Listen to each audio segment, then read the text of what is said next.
begin with the very first question, that is again very obvious, it goes like this: what is NEP and what is the purpose behind introducing this policy?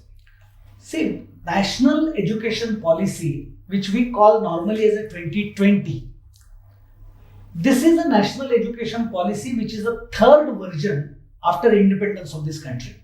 First version came in 1967, which is popularly called as Kothari Commission report. So that policy was Kothari Commission policy.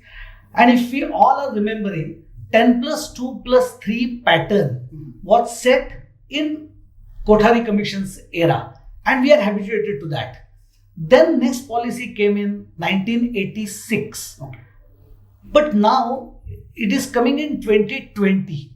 So what is the significance? That first is 34 years have passed.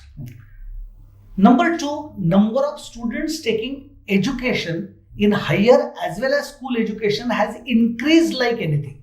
40,000 plus institutes and 900 plus universities are working in this country today. So it's a phenomenal growth. So that is the number two, that we have to accommodate such a large number of students into school as well as higher education. Third important thing is technology has changed like anything.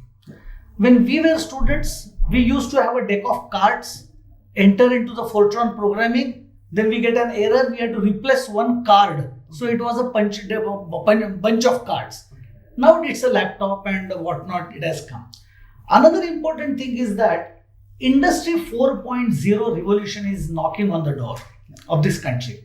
So virtual reality, then augmented reality, big data analytics, machine learning, artificial intelligence. These subjects are getting introduced in industry first and not yet came to the academic institutes. But because of that, the change in businesses and change in business models will be tremendous in coming future. Correct. And that is the reason why the qualities required by the 21st century students will also be altogether different. And so to cater the needs of 21st century students, there was a need of change in the policy of this country. That is the national education policy requirement and need.